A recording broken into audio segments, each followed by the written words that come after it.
अस्सलाम वालेकुम मेरी प्यारी यूट्यूब फैमिली, कैसे हैं आप सब लोग? उम्मीद करती होंगी खैरियत से होंगे। अल्हम्दुलिल्लाह मैं भी बिल्कुल ठीक-ठाक हूँ और अल्लाह ताला से दुआ करती हूँ कि आप लोग जहाँ रहें खुश आबाद रहें। अल्लाह ताला आप सब लोगों को अपने हिफ़्ज़-ए-ईमान में रखे, आमीन। सबसे पहले मेरी तमाम यूट्यूब की फैमिली को दिल से ईद मुबारक। मुझे पूरी उम्मीद है आपकी ईद अच्छी गुज़र रही होगी, लेकिन फिर भी आप कमेंट में लाज़मी बताएँ कि आपकी ईद कैसी गुज़र रही है। मेरी तो बेड रेस्ट पे गुज़र रही है। बाकी जो है मिरहा और मिरहा के बाबा जो है आजकल घूम रहे हैं, इसलिए बस अपनी तबीयत की वजह से मैं कल भी व्लॉग अपलोड नहीं कर पाई। तो सोचा आज कुछ जो है ना आपके साथ वीडियो रूटीन शेयर कर देते हैं, क्योंकि आप लोग वेट कर रहे होते हो और मुझे मैसेजेस भी आ रहे थे ईद व्लॉग के, मिरहा की लुक के। तो मैं आज आपके साथ शेयर करूंगी। ये चांद रात की वीडियो है, ये मैंने चांद रात को बनाए थे कि मैं व्लॉग लाजमी शेयर करूंगी, बट मैं आगे कंटिन्यू रूटीन को कर ही नहीं सकी क्योंकि मैं बेड रेस्ट पे थी। ये रात को मैंने ड्रेस निकाल लिया था मियाँ जी का। आपको यहाँ पे एक बात बताती चलूँ, इस ईद पे ना मियाँ जी ने ड्रेस स्टिच करवाया ना मैंने करवाया। मियाँ जी का ये पुराना ही सूट है जो मैं प्रेस कर रही हूँ। पहले आप ये मिरहा की मेहंदी देख लें। मिरहा पिछले 2-3 साल से यही मेहंदी ही लगवाती है, काओ और मेमी वाली।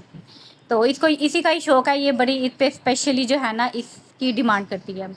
यहाँ पे मैं मिरहा के ड्रेस प्रेस करी थी, जो कि मैं आपको पहले व्लॉग में बता चुकी हूँ, दिखा भी चुकी हूँ मिरहा की शॉपिंग। और मैंने और मियाँ जी ने इसलिए नहीं स्टिच करवाया, मेरे पास सूट था बट मेरा स्टिच करने का दिल नहीं था, क्योंकि मियाँ जी इस ईद पे सूट नहीं स्टिच करवा रहे थे। मतलब उन्होंने लिया नहीं अपने लिए। अब मेरे पास तो वैसे ही लेडीज़ के पास सूट रखे हुए होते हैं बैग में, बट मैंने कहा, मियाँ जी कहते हैं आप आपका खुद दिल नहीं है तो आप किसी से स्टिच करवा लो, मैं पैसे दे देता हूँ, आप स्टिच करवा लें। लेकिन मेरा वैसे ही पर्सनली पता नहीं क्यों दिल नहीं था और ना ही मैंने स्टिच करवाया। इवन कि मैंने शीलिंग भी नहीं किया। मियाँ जी ने कहा आप अम्मी की तरफ जा रही हो, अम्मी के पास ले जाओ, अम्मी से स्टिच करवा लो। बट मियाँ जी ने नहीं सूट बनाया, तो फिर मैंने कहा मैंने पहन के क्या करना है, या मैंने क्यों पहनना है या स्टिच करवाना है। तो फिर मैंने भी नहीं। बस ईद पे जो है मिरहा की हमने तैयारी की थी और मिरहा की चीज़ें आपके सामने हैं। ये मैं पहले भी दिखा चुकी हूँ, लेकिन ये मैंने जो है ना फर्स्ट डे की चीज़ें साइड पे करके रख दी हैं। वैसे ये फर्स्ट डे की नहीं है, ये है सेकंड डे की। फर्स्ट डे मैं बिल्कुल जो है ना बेड रेस्ट पे थी। ये आज सेकंड डे मिरहा अपनी फूफो के पास नहीं गई थी, फूफो के पास जा रही थी। तो आज अल्लाह का शुक्र है मेरी तबीयत थोड़ी सी बेहतर है, तो मैंने जो है ना वीडियो बनाई है, वरना कल मेरी बेटी की कोई तस्वीर नहीं बनाई गई, कोई वीडियो क्लिप नहीं बनाया। माशाल्लाह मेरी बेटी तैयार हुई थी, इसकी नानो खाला सब कह रहे थे कि भी मिरहा की तस्वीर, मिरहा तैयार नहीं हुई, तैयार नहीं हुई। तो मैंने कहा हुई है, बट मैं सोई हुई थी। मियाँ जी नमाज़ पढ़ने भी खुद ही गया। ये था कि मैंने कपड़े प्रेसिंग कर दिए थे, जो एक बीवी की जिम्मेदारी होती है वो मैंने कर दी थी। मियाँ जी सुबह काफ़ी लेट आए थे, 2:30-3 बजे आए थे। फिर ये सुबह उठे, नमाज़ पढ़ने के बाहर से लॉक कर गए थे। फिर आए, इन्होंने मिरहा को रेडी शेडी किया और फिर बाहर से लॉक करके चले गए। मैं सोई रह गई। फिर ये आए हैं तकरीबन 2 बजे। अब सब पूछ रहे थे, सुबह मिरहा ने ताया अब्बू की तरफ जाना था, अपने बड़े पापा के घर। शाम को इसकी नानों की तरफ दावत थी, वहाँ भी कुर्बानी थी। बट ये अपने बड़े पापा की तरफ गई क्योंकि वो साथ ही घर था। और शाम को नानों की तरफ भी नहीं जा पाई क्योंकि मैं बेड रेस्ट पे थी। अम्मी से मैंने कह दिया था, बट अम्मी कह रही थी कि मिरहा की कम से कम तस्वीरें तो भेजो, वो कैसी लग रही है, उसकी वीडियो ना। बात हुई और मुझे भी दिल में हो रहा था मेरी बेटी माशाल्लाह तैयार हुई है। मैंने देखा तक नहीं, आई थी तो जाहिर बात है बच्चे खेलते हैं 4-5 घंटे के बाद बच्चे की क्या सिचुएशन हो जाती है। अब बच्चे खेल खेल में अपना बुरा हाल कर लेते हैं। बट कपड़ों पे भी स्टेन आ गए थे। फिर रात को मैंने इसका ड्रेस दोबारा से जो है ना वॉश कर दिया क्योंकि आइसक्रीम के दाग लग गए थे।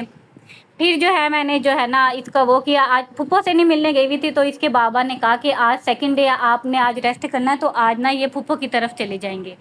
तो वो कह रहे थे फूफो ने नहीं देखा, तो आप ना इसे आज यही कल वाला ही ड्रेस पहनाओ, फिर ईद के थर्ड डे जो है ना वो हम दूसरे दिन का पहनाएंगे। आज कहीं नहीं गए। मिरहा के बाबा भी घर पे ही रहे थे, मेरे साथ ही रहे थे। उन्होंने कहा कि आपकी तबीयत ठीक नहीं है, तो वो मुझे रेस्ट दे देते हैं, रिलैक्सेशन दे देते हैं। मिरहा को वो खुद ही संभालते रहे और तकरीबन मगरिब के बाद वो लोग गए हैं।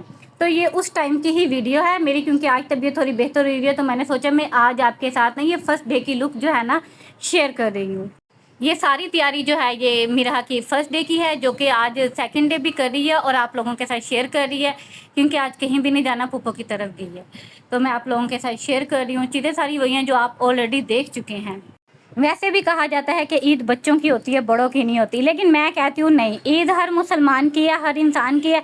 चाहे वो दुख में है, चाहे वो परेशानी में है, चाहे वो खुशी में है, चाहे वो तकलीफ़ में है। मुझे मियाँ जी ने बहुत बहुत बहुत फोर्स किया कि आप भी रेडी हो जाए। फिर मैंने कहा आज का दिन मुझे रेस्ट दे दे, कल इंशाल्लाह ईद का तीसरा दिन जो है ना वो मैं आपके साथ मतलब बाहर जाऊँगी और तैयार श्यार भी होंगी आपके लिए, बट आज मैं रेस्ट करूँगी। लेकिन मैंने कहा नहीं भी, मेरी बेटी को तो तैयार करें, मैं आज इसकी फुल लुक बनाऊंगी। और सब तस्वीरें मांग रहे हैं, कभी भी ऐसा नहीं हुआ। इसकी नानो दादो और इसकी सब जो है ना इसकी तस्वीरें मांग रहे थे। तो फिर मैंने कहा आपने एक तस्वीर भी नहीं बनाई, देखें तो सही, एक तस्वीर तो बनाते हैं। तो फिर आज फाइनली हम इसको रेडी कर रहे हैं और जो है ना आज ये इसकी तस्वीरें वगैरह बनाई हैं और पूरी वीडियो ही आपके साथ शेयर कर रहे हैं, क्योंकि मैं काम कुछ भी नहीं करी, तो इसलिए कोई क्लीनिंग रूटीन नहीं, कोई खाने पीने की रूटीन नहीं है। तो सुबह ये अपने जो है ताया अब्बू को तावा अब्बू कहती है, बड़े पापा के घर से खाना ले आए थे मियाँ जी। शाम को अम्मी ने सिस्टर के हाथ भिजवा दिया था, गोश्त भी, खाना भी, ईदी भी, सब कुछ। तो बस इसलिए खाना पकाना भी नहीं हो रहा। और यहाँ पे माशाल्लाह से जो है ना मैं मियाँ जी से कह रही थी, वो पहना रहे थे। अब बस तकरीबन सारी चीज़ें वेयर कर ली हैं। माशाल्लाह माशाल्लाह मेरी बेटी इतनी प्यारी लग रही थी ना, लेकिन मैंने कहा इसको हल्का फुल्का सा मेकअप कर दूँ। इसको मेकअप का इंतहा से ज़्यादा शौक़ है, इतना ज़्यादा शौक़ है मेरी बेटी को, हर लड़की को होता है। और मुझे भी इतना मेकअप का शौक़ था, इतना मेकअप था ना मेरे पास, तो सारा जो है ना मेरी बेटी ने तबाह बर्बाद कर दिया है। ये आप ब्लशन देख सकती हैं, ये 1 साल पहले का है, वरना मेरे 5-5 6-6 साल बेस चलती थी ब्लशन हर चीज़। ये तकरीबन ब्लशन जो था वो 650 का था, इसके ऊपर आपने नेम लिखा हुआ है, ये किस ब्रांड का है। और अब जो मेरे पास जितना भी मेकअप है वो सारा 100 रुपीज़ वाला है, आई शेड सब चीज़। बस इसमें जो लिप ग्लोजर है ना, लिप ग्लोज, वो हैं 350 वाले बस। बाकी हर चीज़ जो है ना अब 100 वाली रह गई है। मतलब सारा ब्रांडेड मेकअप जितनी भी मेरे पास थी ना, वो सारा जो है ना मेरी बेटी ने तबाह बर्बाद कर दिया। ये देख ले माशाल्लाह, मेरा रेडी हो गई है। सब ने माशाल्लाह ज़रूर बोलना है मेरी बेटी के लिए। आप लोगों की फरमाइश पे जो है ना मैंने इसकी वीडियो बनाई है। बस ये इतनी सी ही रूटीन है। आपसे जाने से पहले एक छोटी सी रिक्वेस्ट है, अगर आपको मेरा व्लॉग अच्छा लगा है या मेरी ईद की बेटी की लुक अच्छी लगी है तो प्लीज़ कमेंट में ज़रूर जवाब दीजिएगा। वीडियो को लाइक कर दें और चैनल पे न्यू है तो प्लीज़ चैनल को सब्सक्राइब कर दें। अपना बहुत सारा ख्याल रखिएगा। ओके जी, अल्लाह हाफिज़।